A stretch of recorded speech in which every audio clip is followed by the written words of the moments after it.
May adlaw kayong minahan, aday my life sa full-time mom slash makeup artist slash content creator. Ay, naman. It's another video na po ta mga inahan. So medyo late na ko nag-upload karon no? Kay karon pa ko nakigayon pag-edit. Kaya ang inyong miss edit, ginoo ko busy kay pag di man sa bana ron. So kani siya nga videos, kato pa rin siya pag March 24. Kaya naamang ko appointment ani good nga for makeup. May gani kasi ate nagpabook na ko is 2 days before. Kaya dili rin ko ma-accept og on that spot kay mag-andam para ba sa mga gamit. Kay basin niya og na pa ko uban mga gamit nga wala na ko. Mo na nga makapalit pa ko. So diri ang appointment ni ate is mga 9 AM. Malisim ra mig department ani siya sa una ka HRM magunis ate graduate po. Pero nga to na siya nag-teach na sa Ormoc. Og nakabanad ako na siya dito sa Ormoc. Mo na nga karon kay nga rin man ako siya nag-masteral dire sa may FCIC mo na nga rin siya mo graduate po. Mo nang dire po siya magpa-picture sa Chris Studio. So before ani nga wala pa niabot si ate, 2 hours before ani nag-andam na ko sa mga gamit din ha. Paghabo pa lang nako sa ako ang high chair din na akong mga anak nga na may nagduwa-duwa. Ganahan sila sa akong high chair kay grabe mo kahabog. Unya pagtaod-taod ni abot si ate mga 9:30. Kay dugay daw kuno siya nakanaog-og dugay pag kayo ang bus nakabiyahe. Lawan. So wala na po akong maputumpik-tumpik na din ha ako na nagipaspasan si ate ang iyang appointment dito sa Chris Studio kay buntag. Pag humana po na akong makeup din ha, nagpatod na ko nila ni Papa dito sa may skina pero napamasagapit dito sa may LTO o nga rin may nagpagkasuli naghapit kay naaman daw ko na stock ang pit. So full tank na lang po na ako si Twinkle kay para lagi inibiyahe na mo sunod adlaw nga to sa Itcho na ana siya gasolina. So mo tawag ka diri sa tong video nga rin ako nagpatod sa kaning salon nga akong suki nga si Meme Mika. Nagdala lang ko color anino kay gusto ko nga maglain na pug color. Napulan ako sa kong naw nga puro na lang ta milk tea. Asyo diri na punta sa pink brown. At first akong bana dili mo sugot ana pero wala na siya mahimo. Lawan. Bitaw na sugot ra po siya kadugayan. Kay mura taon kog nang uyab oy para sa mabago sa datunaw no. Tapos na maguti atinan nga mga daghang mga occasions. Mo na kinahanglan magpagwapa ta. Kay gawa sa recognition sa akong anak, birthday sa ako ang nanay. Plus moabotay pa ako ang sugar daddy. Lawan.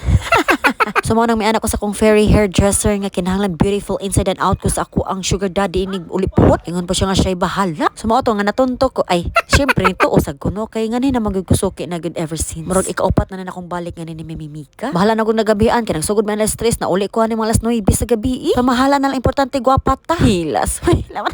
Og the next morning ani morning March 25 nagputos na minira sa mga chocolates ng amoy panghatagi sa mga la familia. Unya pag alas 4 ani nagbiyahe mi padong sa baybay kay magpatupi mi ni Frunan. Og amora nigibili na mo mga anak dito anila ni mama magpapa kay gusto na jud ko magpa-massage kay sakit na jud kay ko abaga. Alon hatas ka kusog na akong mudagan ako mga anak. Salamat ra po ko nga uban ko sa akong manghod din na para daw ko no maparelax ko.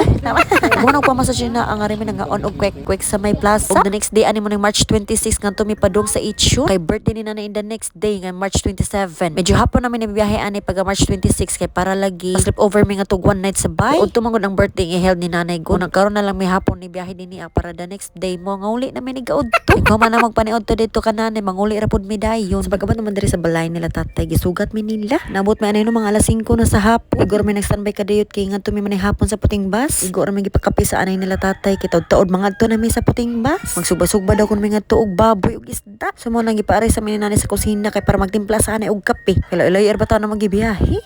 Laban.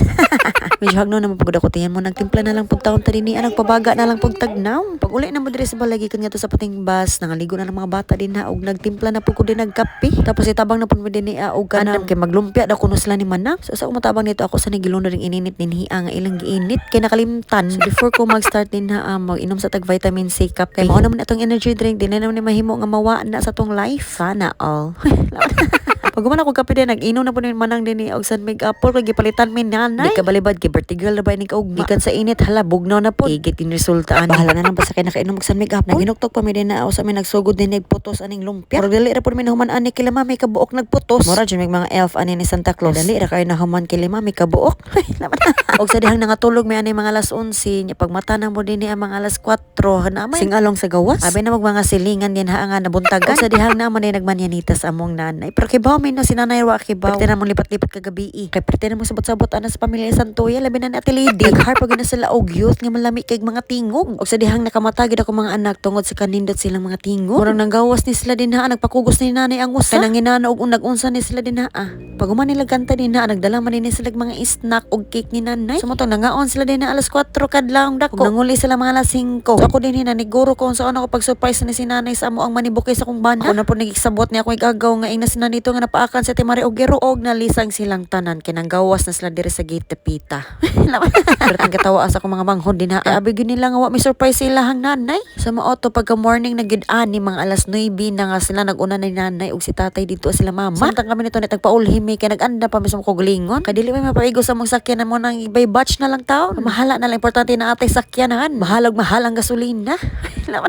Sa ding dugay may gikuha ni papa kay wa may kibangon ng nalangan ni siya. Duol naman day unta. Orbida gyud na akong papa oy. Mura na maka heat stroke ning kainit dito naghuwat ng mga 10 minutes. Ako amang dalisang na siya kay naa may buang dito na dagandagan sa may waiting shed. So, pag abot na mo kay diri ang venue ni nanay sa may El Capitan, dapit sa may San Joaquin, sudlunon ni siya dapit sa may highway. So, pag sulod na mo din ni anam di ka parkingan, pagawas na ko na ako mga anak din ha, anang dagandagan naman sila. Pinamatching tiniil pa. Gipanganaog sa nila ko mga bag nga gipang bitbit no kay daghan kay magbit mo. Ako gyud ako mga anak din nagtiniil mo ron tanon sila mga badyaw. Gani kay nagbook na sa nanay din ni og room no kay grabe gyud kainit. Kibagod si nanay yung mga apo kay mga aircon babies.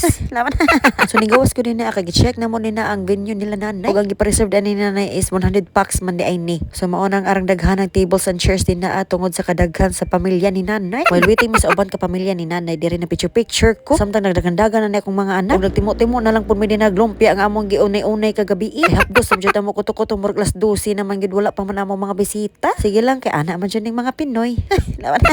Pito sabot lang pud no kay murag lagyo pud ang mga pamilya ni nanay. Ang among ginawa na ani manguli para ba mi. Murag mag-it-and run na gid mi dayon ani kay 3 hours pa ang biyahe pa dong sa bahay-bay manguli ra gyud taon mi din may magstay pag one night kay ugma ang recognition sa akong anak. So na perti na maghuwat ni og nagkanta na mga og birthday song. Kay sa side nila nanay daghan kay sila nag-birthday karon buwan na. So mao nang giusa ra pud tanan. Pag ingon og signal ni nanay nga na ang mga una ay naguna-una ko sa pila oy. Kay naka na ra ba ta og duha hadlok ta og bughat.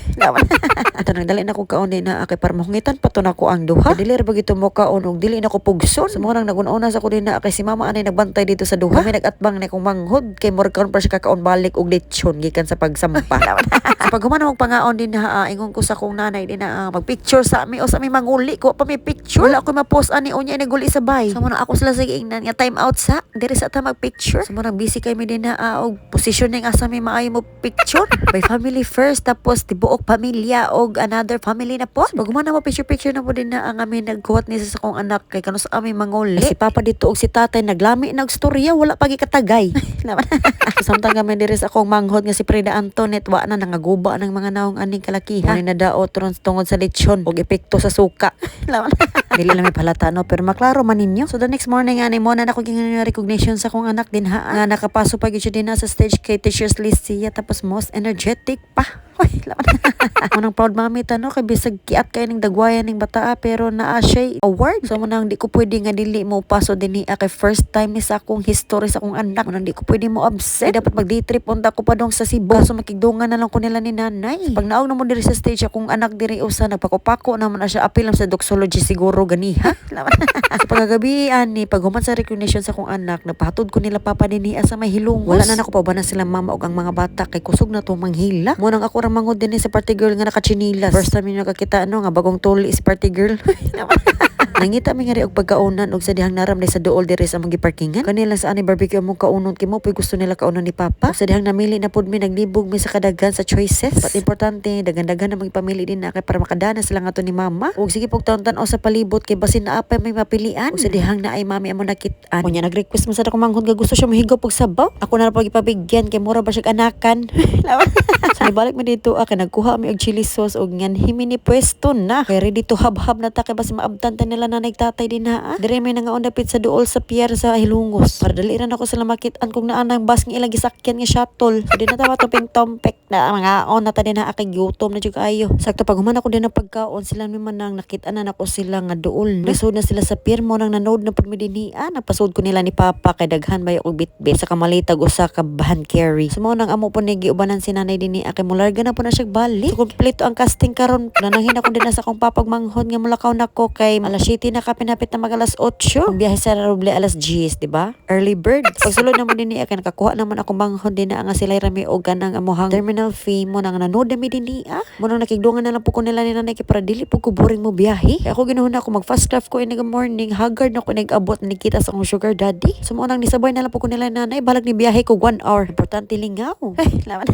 Ay may raman pud gud nga wala biyahe sa baybay mo nang nga ko kipadungan sa Ginoo nila ni nanay nga makauban ko og makigbanding sa family Santoya. So see you next part sa akong vlog. Sa mga itong minahan. Salamat sa yung patanaw ang yung minahan.